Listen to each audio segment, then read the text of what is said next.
Okay, hi and welcome everyone to the third webinar in the Climate Justice and the Commonwealth webinar series hosted by the Ramphal Institute.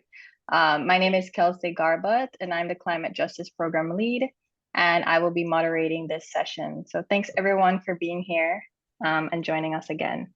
So today we're going to be talking about climate resilience and economic development as an integrated approach in small island developing states. And this webinar in particular is close to my heart because I am also from a small island developing state, Belize. All right. Okay, so our agenda for today, we're just going to get into a short background on SIDS. Then we're going to talk about the Blue Recovery Hub in Fiji. We'll move on to Roofs to Reefs program in Barbados. Then we'll have a short time for Q&A, and then we'll finish off with closing statements. And that should take us right about onto the hour mark. Okay. So small island developing states. They face acute vulnerability to the impacts of climate change due to their unique geographical, environmental, and socioeconomic characteristics. These countries, characterized by small land masses, low-lying coastal areas, and limited elevation, are highly at risk of sea level rise, storm surges, and coastal erosion. According to the Economic Vulnerability Index, and this is a measure of the structural vulnerability of developing countries that considers both the impacts of economic and natural shocks, as well as the determinants of exposures to shocks like small population size and isolations from world markets, SIDS shows to be more vulnerable than other developing countries. And this is probably for a number of reasons. SIDS are heavily reliant on sectors such as agriculture, fisheries, tourism, and forestry, which are sensitive to these external shocks such as financial crises, the COVID pandemic, and climate change. The impact of these shocks lead to loss of livelihoods, reduced productivity, and economic instability. SIDS often lacks the financial resources, technical capacity, and infrastructure to effectively respond to and recover from economic and natural disasters, which exacerbates their vulnerability. They also face challenges related to their dependency on imported goods, including food, fuel, and building materials due to limited domestic production capacity. Disruptions to global supply chains caused by climate-related events, such as hurricanes and floods, can lead to shortages, price spikes, and economic hardships for SIDS populations. Additionally, SIDS are rich in biodiversity and rely heavily on ecosystem services such as coral reefs, mangroves, and coastal vegetation for coastal protection, food security, and livelihoods. However, climate change-induced threats such as ocean acidification, coral bleaching, and habitat loss jeopardize the integrity of these ecosystems, further undermining the resilience of SIDS communities. In addition, weak institutional capacity and governance structures also pose challenges for SIDS in effectively planning, implementing, and coordinating climate adaptation and mitigation efforts. Inadequate regulatory frameworks, fragmented governance systems, and limited access to climate finance can hinder their ability to address climate change impacts and build resilience effectively. So, in response to these climate change impacts, SIDS are actively pursuing strategies to enhance their resilience to climate change. These include efforts to strengthen coastal defenses, improve disaster risk management, promote sustainable resource management practices, enhance access to climate finance and technology transfer, and diversify their economies, which we will be focusing on today. In recent decades, the intersection of climate resilience and economic development has emerged as a critical focal point for SIDS. Achieving sustainable development and combating climate change requires SIDS to take an integrated approach that promotes economic diversification, energy independence, and increased use of renewables, a sustainable tourism industry, and a blue economy. So this slide just provides a snapshot of existing initiatives that align with this integrated approach. And today we'll delve deeper into the Blue Recovery Hub initiative in Fiji and the Roofs to Reef program in Barbados. So now I will introduce our two speakers for today. Our first panelist is Mr. Karlos-Lee Moresi. Mr. Moresi currently leads the Climate Change and Resilience team at the Pacific Islands Forum Secretariat, where they lead on risk development policy advice, focusing on integrating climate and disaster risk to inform risk-informed development. Critical to implementing risk development policies is access to climate finance. In this role, Mr. Moresi's team provides policy advice and research into climate and resilience development, financing modalities appropriate for the Pacific context. He sits on various advisory bodies, including the Climate Budget Tagging Advisory Group, and coordinates the Disaster Risk Finance Technical Working Group under the Pacific Resilience Partnership. In addition, he is the regional lead for the Pacific Small Island Developing States and the UNFCCC COP negotiations on climate finance and supports loss and damage, providing technical support to the Pacific political climate change champions. So welcome, Mr. Moresi, and thank you again so much for joining us. I know it's very early in Fiji, so thanks. Our second panelist is Mr. Ricardo Marshall. Mr. Marshall is a career public servant with a proven track record providing quality, technical advice, leadership, and program project management and implementation to the government and people of Barbados. He brings holistic thinking and practical knowledge across a wide range of technical subjects related to sustainable development and climate change response for small island developing states. Having spent most of his career serving in the ministries responsible for environment and health, he joined the Ministry of Finance, Economic Affairs, and Investment as the director of the Sustainable Development section and of the Roofs to Reef program. This portfolio was then transferred to the Prime Minister's office. He has represented Barbados and the Alliance of Small Islands Developing States on matters related to adaptation, mitigation, loss and damage, just transition, climate finance, and climate justice.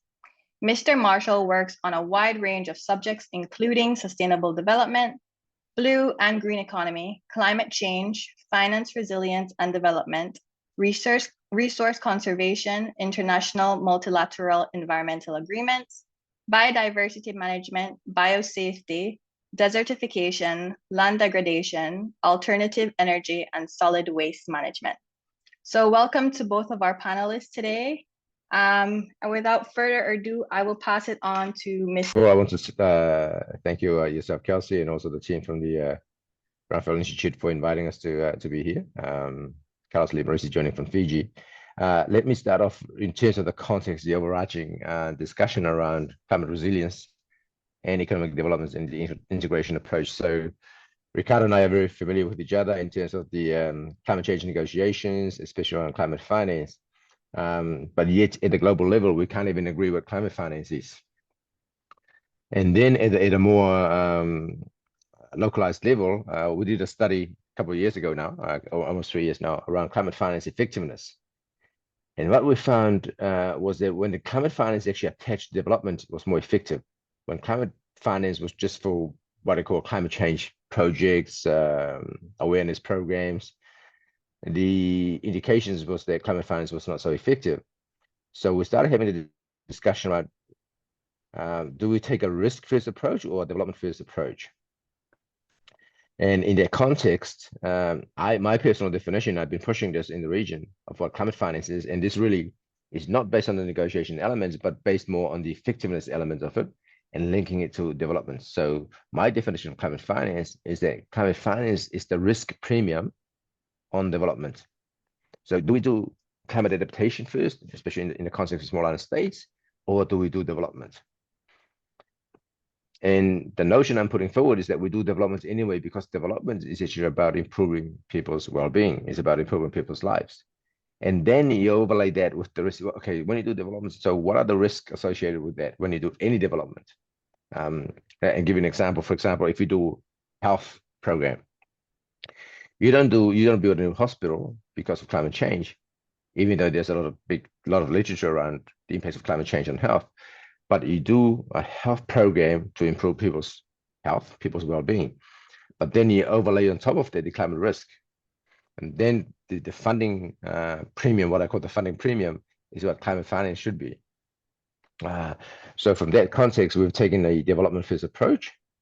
And in terms of really the adaptation and the linking back to climate change, when you do development anyway in the context of small island states, you're doing adaptation anyway, not just adaptation to climate change, adaptation to the environment, adaptation to changing economic circumstances, change or adaptation to changing public demands, and then you overlay the climate risk. So in terms of the work that the Blue Recovery Hub is doing in Fiji, is really leveraging. If you're familiar with the literature from the Pacific, we often talk about the blue ocean continent. So we're a sea of small islands connected through a large ocean state. And also our 250 strategy, which is our leader's long-term vision, is actually called the 250 strategy for the Blue Pacific. So we decided to leverage, or Fiji decided to leverage the blue economy through the oceans as a potential catalyst for change, and then use that to leverage climate financing and also in terms of innovative solutions. So if you're aware that recently Fiji issued a blue bond. So when you go to issue a blue bond, this is on top of an earlier green bond issue. You have to actually come up with a set of programs. What are you going to actually use the financing for? So in that context, the agreement was to actually target marine transport and fisheries. So marine transport, if you're familiar with the context of the island nations, we rely a lot on marine transport for shipping of goods, for inter-island transportation, for movements of people. But then how can we actually, so we need to develop that sector anyway for the usual functioning of the economy. But then how do we leverage and use that to actually bring in adaptation measures? So one of the applications of the blue bond was around what we call blue shipping, and to really transition away from fossil fuels and try and use new technologies. When I say new technologies, obviously we're talking about electrification, but also given the history of the Pacific around a navigation and the sailing history, we're also exploring old technologies or old systems, but layering new technology on top of that. I'm not sure how many people on the call are familiar with the America's Cup. Those boats fly, and really sailing is an old technology, but the new, if you know, it's a bit of contradiction. So sailing is an old technology, but the new technology of building boats and sailing technology is phenomenal. So that's one element of really leveraging existing mechanisms, but overlay technology and development progress. In the other context, fisheries. So we also decided to use some of the proceeds for the blue bond to do fishery hatcheries, where you actually concentrate on high value species, which in a sense actually allows people to be able to do fish farming, high value species, to be able to generate economic prosperity. So those are, but in the same time also providing food security.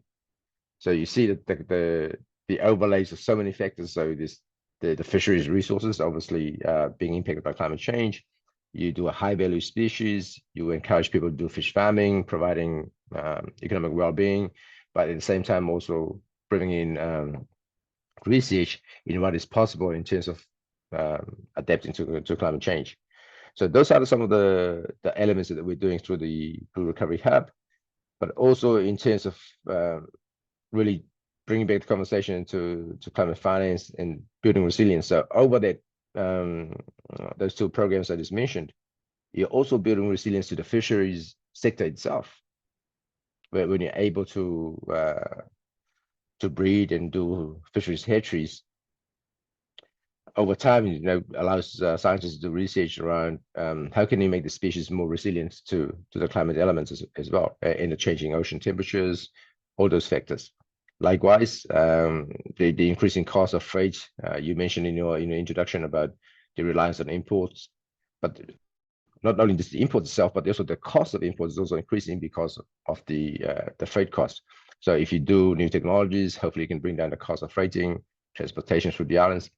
also has economic and development own flows to the people. And then it brings me back to my first contention that why do we do development? It is for the well-being of people, increasing livelihoods, and then you overlay the climate risk, and then financing is what I call the climate finance should be the risk or financing for the risk premium on top of development. I'll stop there for now, but really, I'd like to get into more discussions, hopefully, when the participants ask questions. Happy to get into it a bit further. Thank you. Thank you very much, Mr. Moresi, for that presentation, Jens, and we'll get into discussions further after. And I'll hand it over now to Mr. Marshall.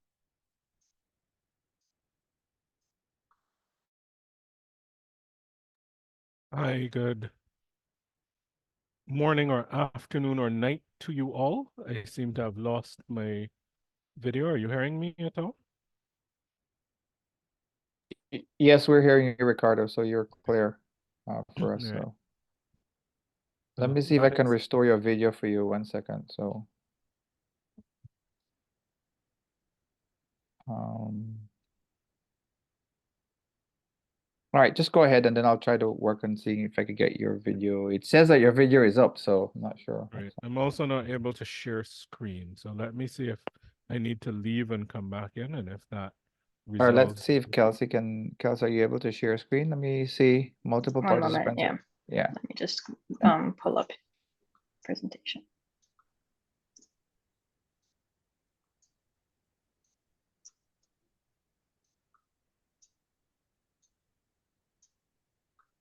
All right. As the presentation is brought up, it is excellent to see you, Karlos-Lee, and thank you all for the opportunity to speak. We have, of course, in Barbados been working like our colleagues and brothers and sisters in the South Pacific on a number of differing tools that we can utilize in the climate finance space to be able to effectively take us forward. So we've been involved in blue bonds, green bonds, debt for nature transactions. We're developing our own blue-green bank and a number of other opportunities, including utilizing policy-based loans and revolving loan fund arrangements, etc. Kelsie, any indication, or should I just go out and come back in and see if that resolves the issue? So I'm sharing your slides on the screen now. Do you see them? I'm not seeing them. I'm not sure if others are. I can see We them. can see them, yeah. So we can see Okay, them. thanks. So It's just me. Let me then reset the. Yeah, you can try exiting and then just coming back in, maybe. and we'll just wait, yeah. Yeah, but your slides are up on the screen now.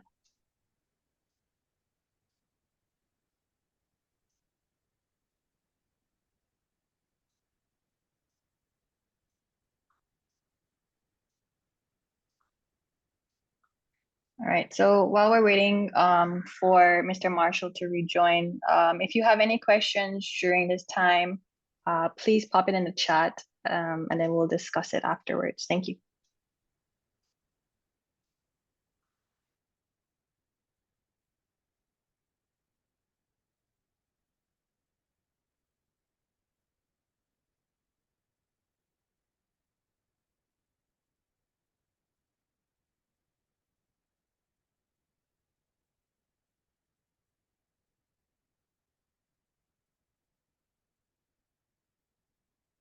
Ricardo, going to rejoin or?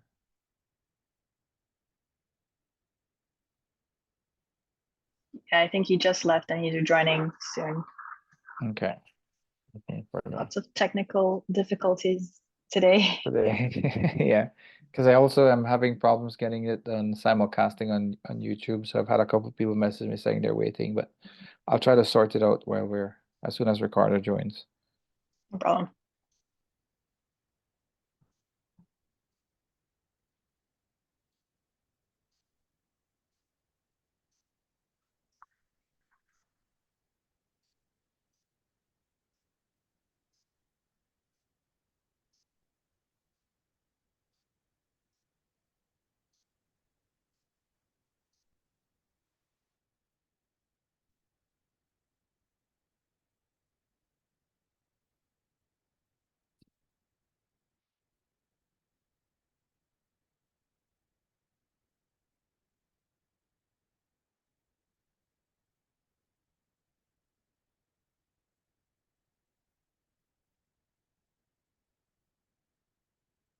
All right, here he is. Yeah.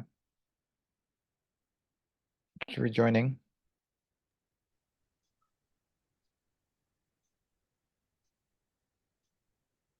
Yeah, he's joining now, I think. So I just gave him an admit.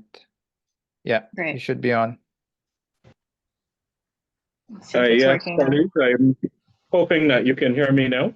We can can hear hear you you. and can Really see had you. to Yeah, brilliant. So sign it's in just on about my your screen share. phone. Yeah. So I'm not sure exactly what happened. But let's get moving. So for us, we have always felt that the approach that we need to take is one that takes a holistic approach in mind. And for us, development and climate resilience cannot be separated. And so with that as the guiding principle, we came up with the Barbados Roofs to Reefs program. Putting yourself in the position of a drop of water falling onto the island, you're literally moving from roof to reef. At the national level, this refers to the topmost ridge or roof of the country, all the way to the reef and beyond, quite literally.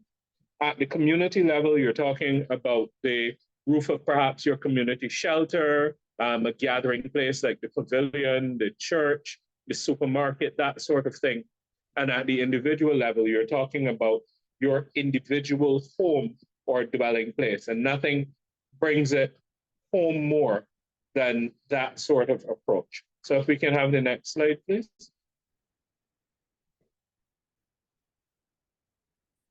All right, and so what we're therefore talking about is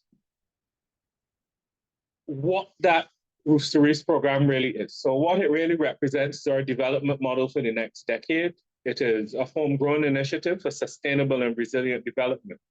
It really is the vehicle through which we are operationalizing our national development and adaptation planning. It has a whole of country approach in an integrated manner.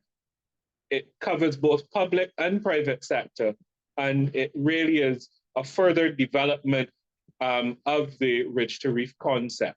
So if we can have the next slide. It therefore has to bring policy coherence at the national level. It is directly linked to our physical development plan. And what you will find is that many countries don't have a physical development plan or PDP. And for us, that has been critical. It is also linked directly to our NDCs, to our economic recovery and transformation plan, as well as to our resilience targets, the roadmap for those, as well as the marine spatial plan. So you're getting that coherence at the national level from which you can then have sectoral policies spilling out and developing. So the next slide, please. This is just situating you in Barbados, where the most easterly of the landmasses associated with the Caribbean, and indeed, because we're so far to the east, we're essentially in the Atlantic and therefore subjected to a lot of high wave energy circumstance. Next. This is just giving you a better idea relative to some of the other countries that some of you may have heard about and you're not quite sure where they're located. And so the next one. And then this slide really shows you that while Barbados is one of the most densely populated countries in the world, if you look at those areas in yellow, in orange, and mustard and red and so forth, those are giving you an idea as to where the greatest amount of development is. And so even in a country in which you have a high population density, you can still see that there's a significant concentration along the south and the west coast. Next slide.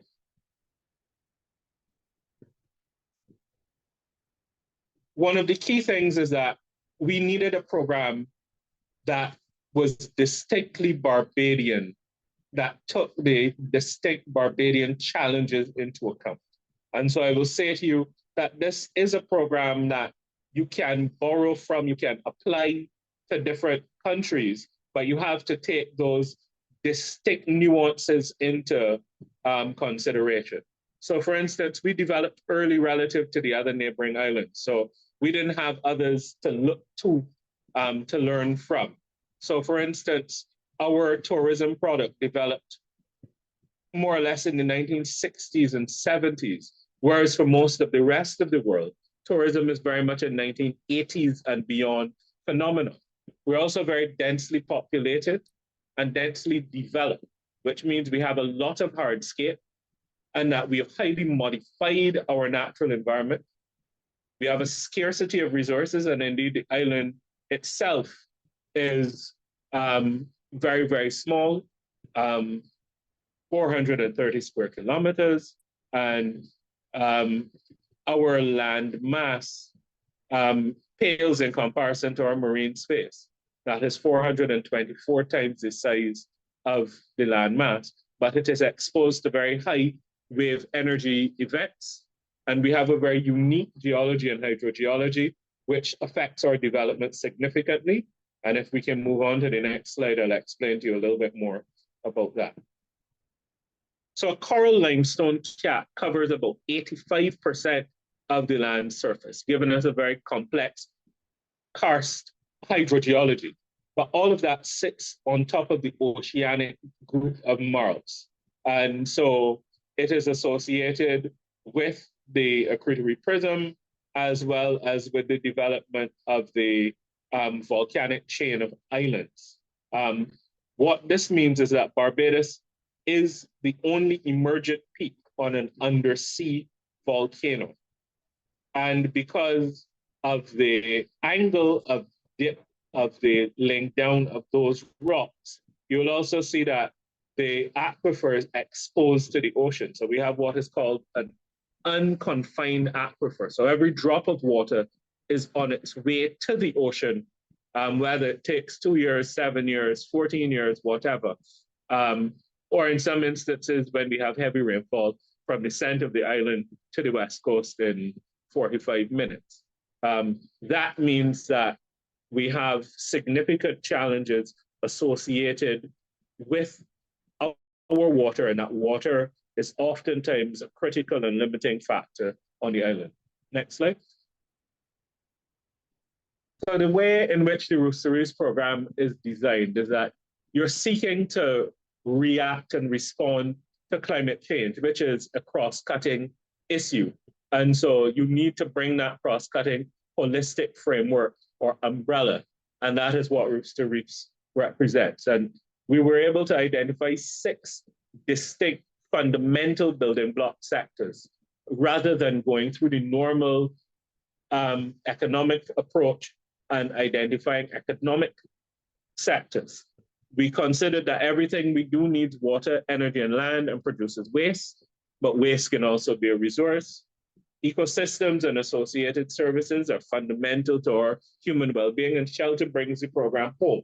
And so if you cover shelter, water, energy, waste, land use, which includes agriculture, includes transport, et cetera, and ecosystems, you actually cover all areas, whether or not you're talking about education, information technology, health, they're all connected. Next slide. And so essentially we're looking at making low and middle income homes more resilient, increasing fresh water storage capacity and water use efficiency, and reducing carbon emissions relative to energy and waste, implementing more sustainable land use practices, and that includes the marine space, and restoring reduced coral reef ecosystem services, including coral reefs, seagrass beds, wetlands, etc. Next slide. We've taken that programmatic approach, and I won't dwell on that. So the next slide, please. And of course, we need to finance it. And right now, our finance needs for Roofs to Reefs have been identified at about $4 billion.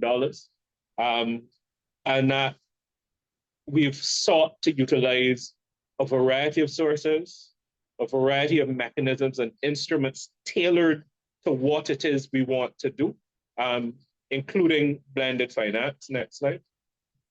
We've taken that program development approach, and we've put in as a package of works. We're developing a specific Roofs to Reefs investment plan, and we have many projects under development right now. And you also have a number of impacts that you need to consider on things like that, not least of which are the macroeconomic impacts. Next slide.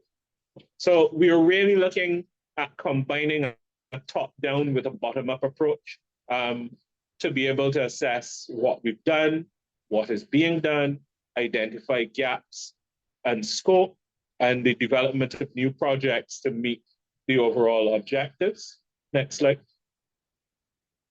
What we've sought to do in most instances is to combine gray and green solutions, understanding that not one size fits all, and that we need both, along with hybrid approaches applied where they're most suitable and viable. We're talking about protecting the country, and so we need to be able to achieve certain economic standards and engineering standards.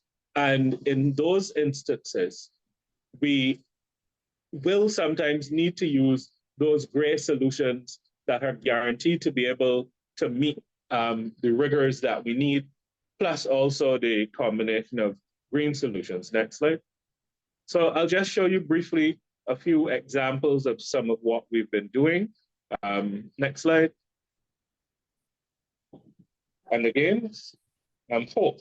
This is our home ownership providing energy, and it is one of the models that we're using to build climate resilient homes and continue that development for Barbados. Next slide.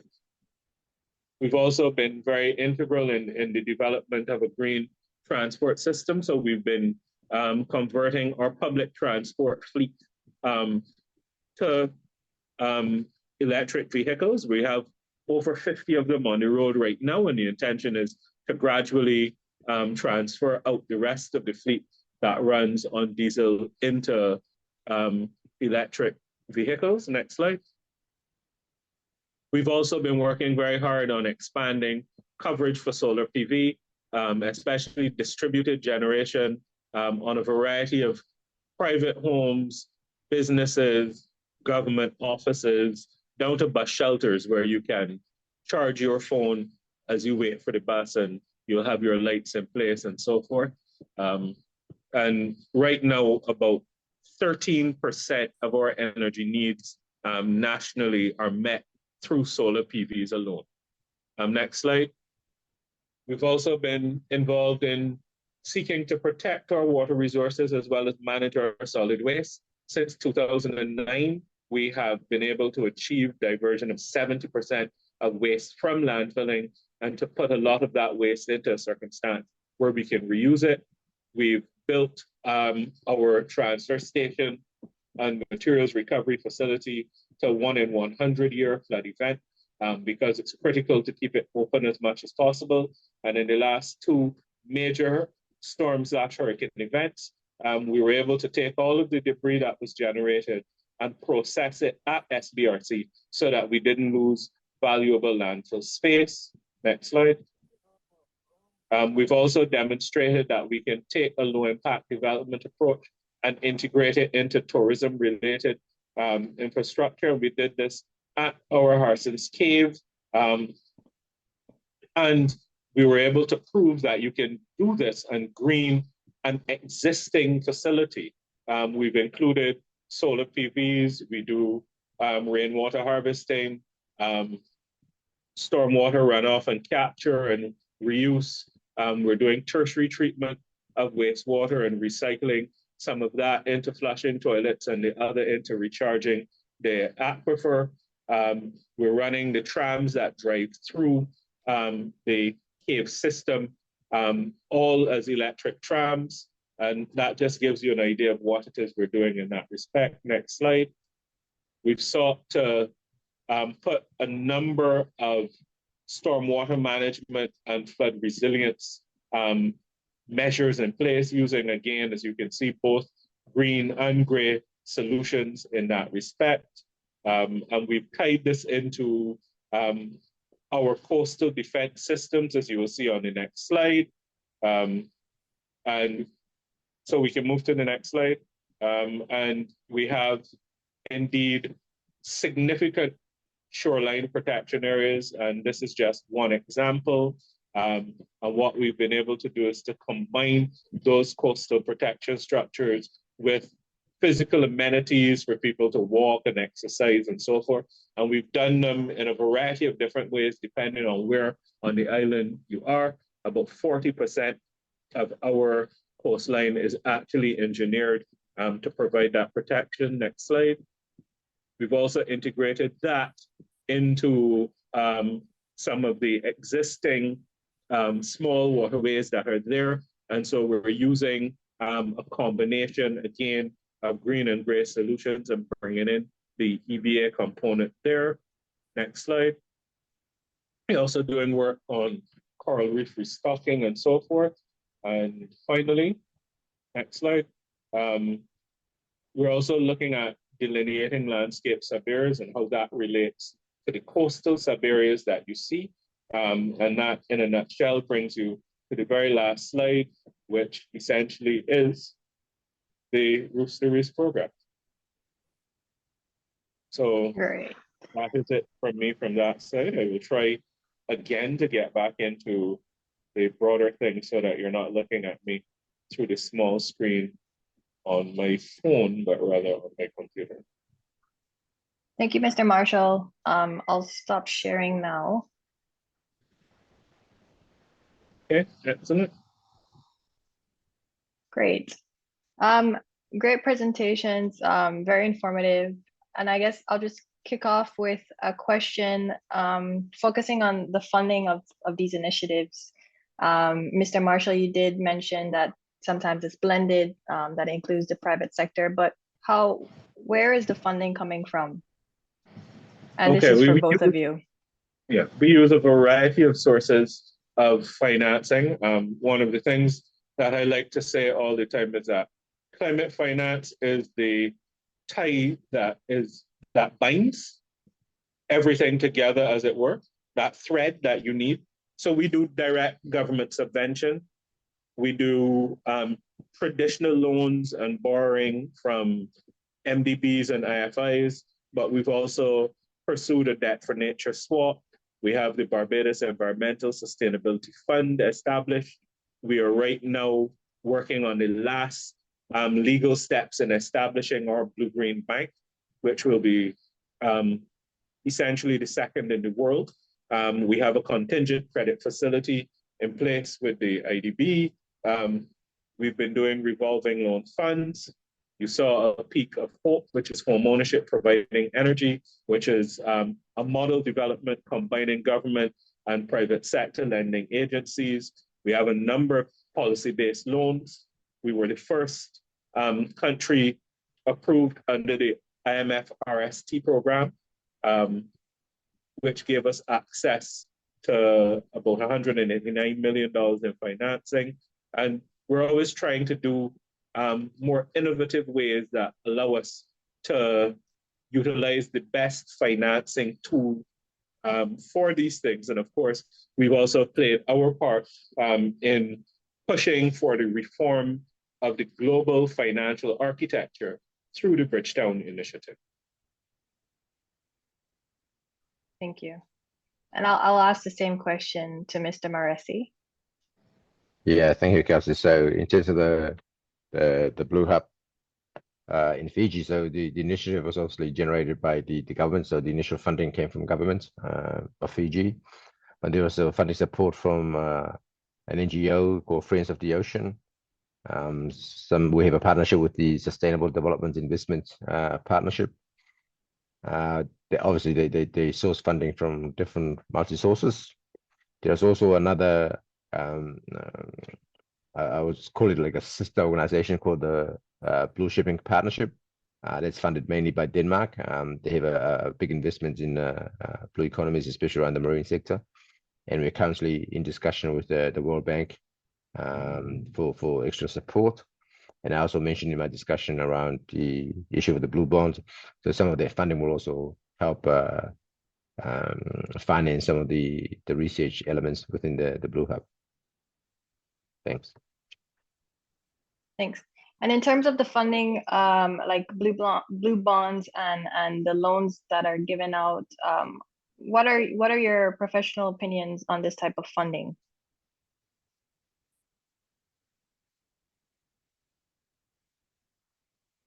I was waiting for Ricardo to go first, but Oh, sorry. No, go ahead. I'll come back and after you. I mean, bonds in a sense, bonds are debt instruments, but it's a way of mobilizing financing resources that would not have been mobilized had it not been for. But the blue bonds are not just like issuing a bond instrument; it's tied to specific activities. So we need to be creative in what we attach the proceeds of the bonds to be able to generate some economic benefit. And I think this discussion is around development. So I mentioned in this particular case around blue shipping, or trying to have more sustainable shipping in the region, especially around the Fiji Islands, but also in the investment in fisheries. So those will generate returns, economic returns, to be able to repay back the bonds. But essentially, they are bond instruments. So we should. It's a good question, because we should not be confused with the fact that it's not a debt instrument. It is a debt instrument, but then we have to be really creative in how we actually utilize the proceeds to be able to pay back, and also be able to have sustainable economic outputs. Thanks. Yeah, I don't think I have very much more to add to that, but it depends on what conditionality you have when you're doing the bond issue and the sort of response you're getting from investors. But for us, therefore, blue bonds and green bonds associated with debt for nature transactions, for example, are only part of a broader suite of solutions that you need to look at utilizing. And so that is why you will see that we have done a debt for nature swap. We're right now working on a debt for climate transaction, which is certainly a little bit different.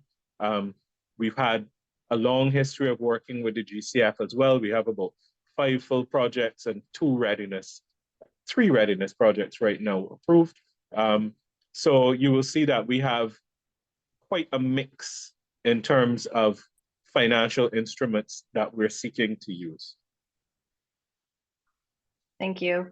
And then we have a question in the chat, and I believe it's for Mr. Marshall. Could you elaborate more on wastewater management? What the major challenges you are facing currently, if there are any? Sure. I spoke mainly about solid waste when I touched base, but wastewater is, of course, another one that we have to address in a small island state.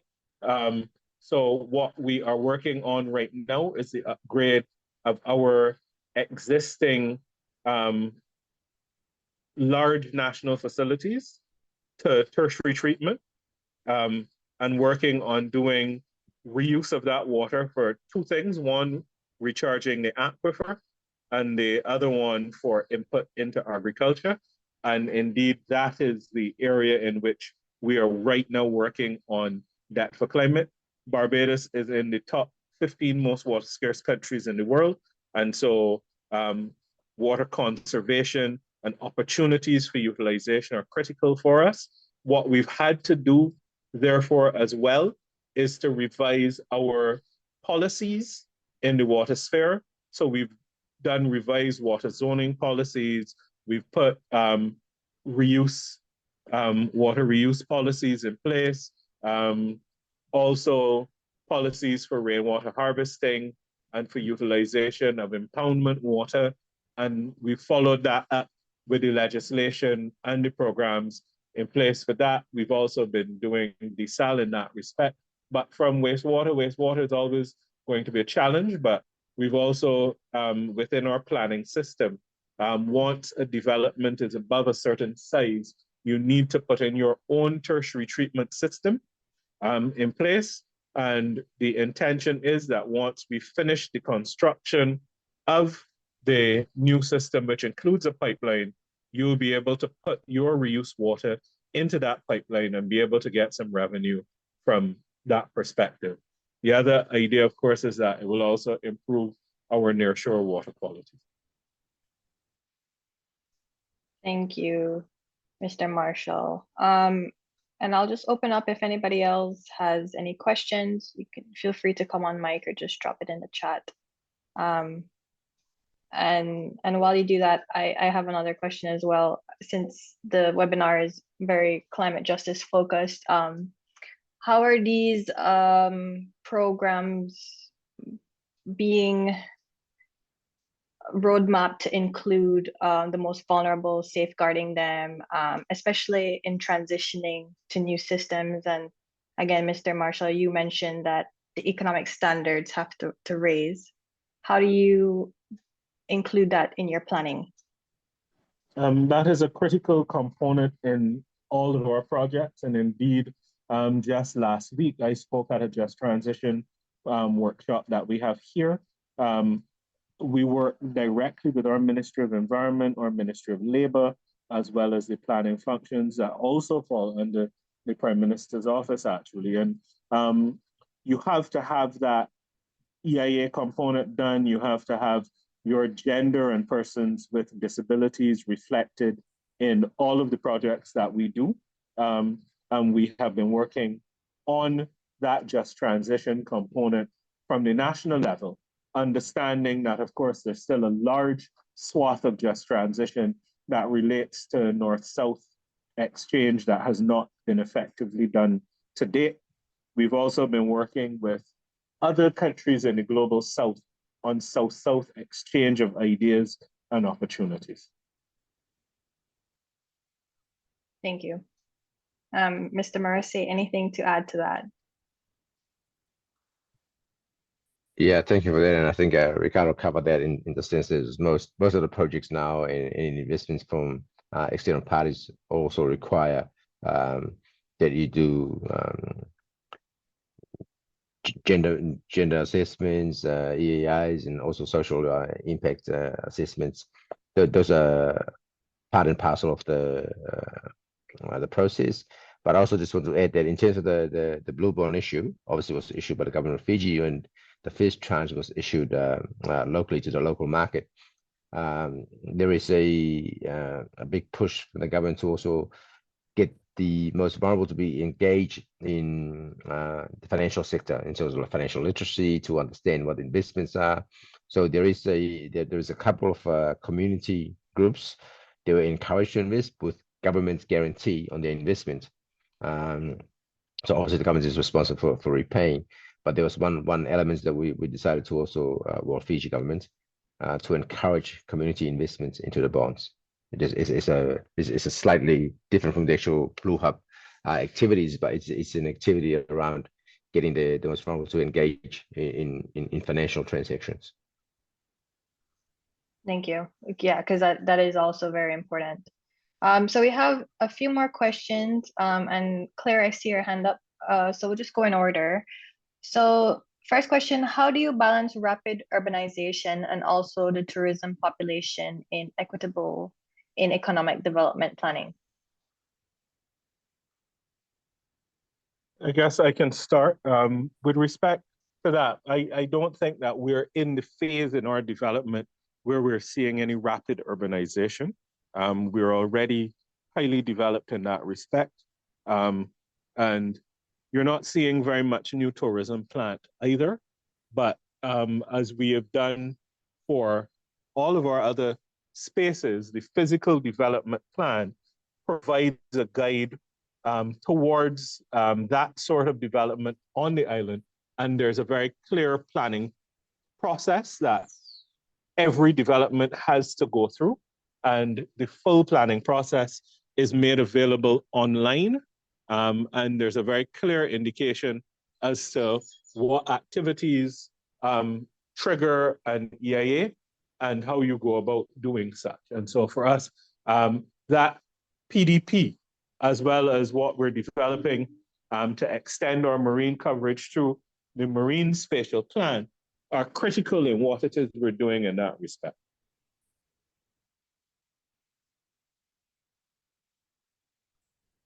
Thank you. Okay, and And then I'll give Claire the floor now to ask a question. Go ahead, Claire. Thank you so much. My name is Claire Frost. I'm here on behalf of the Commonwealth Local Government Forum, and we work with local governments across the Commonwealth. SIDS are an important part of our membership, of course. And the fourth International Conference on Small Island Developing States is happening at the end of May in Antigua and Barbuda. I was wondering if either of the panelists could share with us their expectations or their hopes for what might come out of that conference and what kind of things that they'd like to see in terms of what would be useful for them at a national level, but maybe also at a regional level for the Pacific and the Caribbean. From our perspective, SIDS-4 is really, really critical to what it is we're doing to take that SIDS fight forward. We happen to come from the perspective of the first country to have hosted the SIDS conference, and so I'm looking forward to being in Antigua for that. We have been working a lot in the areas of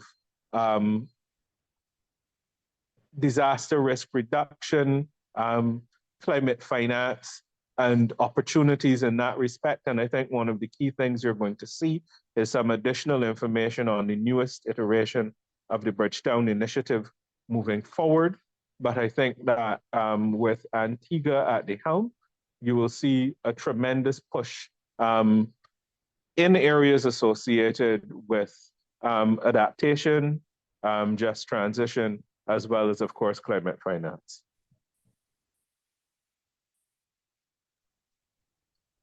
Thank you, Claire, for that question. And yeah, please go ahead, Mr. Moresi. Sorry, I was just going to add. So obviously, the SIDS conferences come around every decade. So for us, there's a very long period in between.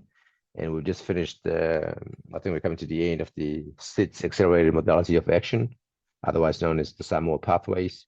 So we'll definitely be looking from the Pacific, what will be the next long-term strategy, if you like, to take the SIDS development aspirations forward.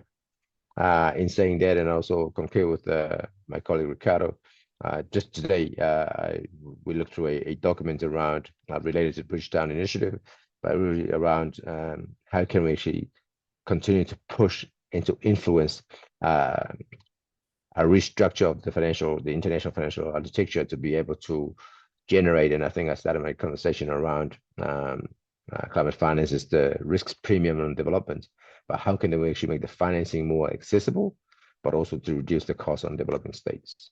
That'll be one issue we're looking for. Thank you. Great. And we just have two more questions, and then I think we can wrap up.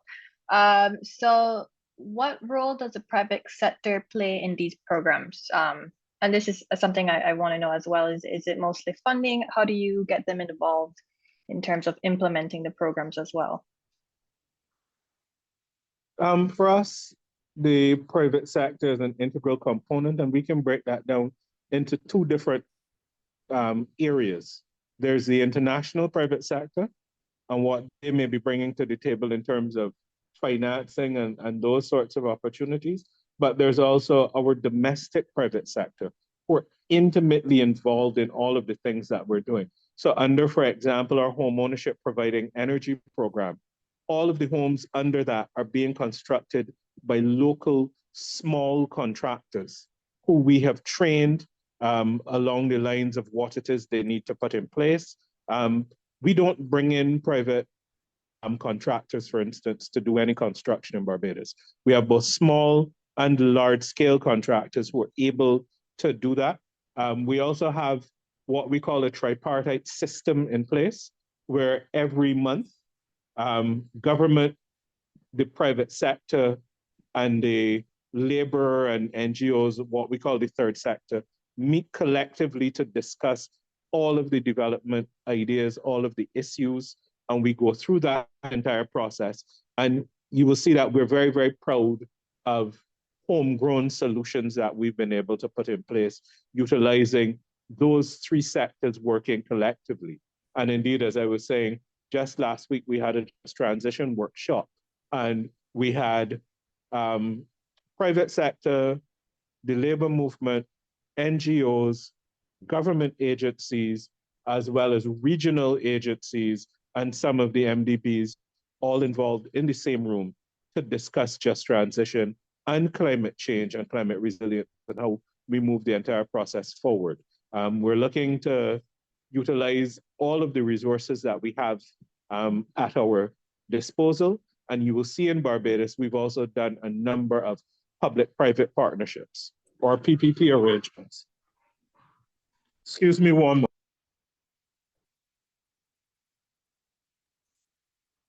Yeah, thank you, guys. I'll just jump in there. So in terms of the program related to the blue bond, especially around the blue shipping, the approach has actually been to just we have established, or Fiji has established a public-private partnership with a shipping company. So I'm not familiar with the Caribbean situation, but definitely the Pacific shipping, I mentioned, is very expensive and it's very highly subsidized by government in terms of fuel cost. So the approach is actually to get a private sector to actually run a electrical ship, obviously initially with government subsidy and also sponsored by the proceeds from the blue bond.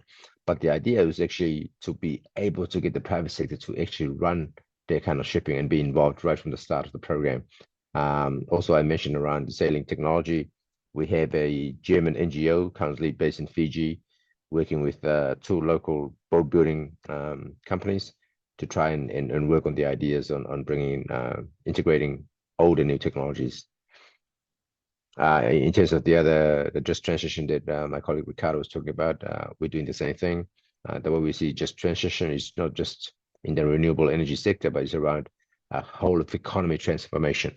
And you can only do that if you involve NGOs, private sector, marginalized groups. We want to ensure that the just transition is fair and equitable, but also, like I mentioned, it's a whole of economy transition.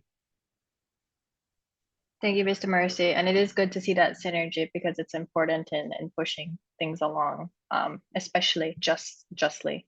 And then our last question, and it's for Mr. Marshall. Has Barbados yet seen any measurable fiscal space benefits from the climate finance approach outlined, including the Roofs to Reefs program, in having more contingency funds available or for investments in other adoption actions? The short answer to that is yes, but the reality is that even that is part of a broader program that we're working on. So we have a number of different fiscal measures in place to bring our debt to GDP down, but we've also been utilizing these approaches, including the contingent credit facility, for example, to give us access to that liquidity in the event of a climate disaster.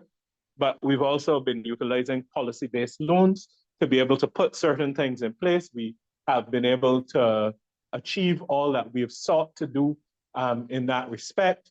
We've been able to access GCF and IDB and World Bank and IMF financing at concessional rates. And so the combination of those things has allowed us to be able to see more fiscal space. But of course, the challenges still remain when you're dealing with a small economy and the reality looming every hurricane season that you could, within 5 hours, lose more than 200% of your GDP. So it is not something that you can ever sit back and say, well, I've achieved X or Y, and I feel good on that, because there is that specter looming on us all the time. Really in a circumstance that we're on the front lines of a climate crisis, not of our own creation. And it is a constant battle for us to access financing, for example, from the MDBs and the IFIs, especially with the interpretations that people are taking on Article 2.1c, for example, under the Paris Agreement. And indeed, just before coming into this meeting, I was in a meeting with the Inter-American Development Bank on Article 2.1c and interpretations and implications. Amazing. Well, thank you so much, Mr. Marshall and Mr. Moresi, for joining us today. We're coming to a close now. I'll just open the floor if you want to close out with anything in terms of the theme of the webinar or any last messages for our audience. I just wanted to thank you for the opportunity, not just to see Karlos-Lee, but also to discuss with a broader audience that sometimes we may not reach what it is we're working on, and the fact that the climate resilient development struggle continues for us. But I think that with respect to the two countries present and the two programs, I think these are two very good examples of what we can do in the space to move things forward and to build solutions from our home base. Thank you. Thank you, Ricardo, and I look forward to seeing you in Bonn. Pretty sure I'll see you there in the beginning of June for today's piece. But in saying that, I really want to thank the Raphael Institute for the invitation, and I think this is a great platform and a great opportunity for cross-regional learning. I think there's a lot we can learn and accelerate our progress if we learn from what others are doing and apply it obviously to our context. And I think this is an opportunity for sharing, and also thank you for the audience for asking the questions. And sometimes we respond in terms of what we're doing, but also it ignites us to think more about what we can do more, what we can do better. Thank you. Thank you. Thank you, both of our speakers, for joining us today, especially Mr. Moresi. Again, I know the time difference is very crazy. And thank you everyone for joining us today. We have 2 more webinars left in the series. The next takes place next Tuesday. So we hope you can join us for that. Have a great rest of your day, evening, night, wherever you are. Thank you so much, and goodbye all. Thank you, Thank you so much. Thank you to Bye. Thank you so Ricardo. much. Take care. Bye-bye. Bye. Lisa Thank you. Purge. Bye. Yes, Ricardo Marshall. Thank you. All right. Got it.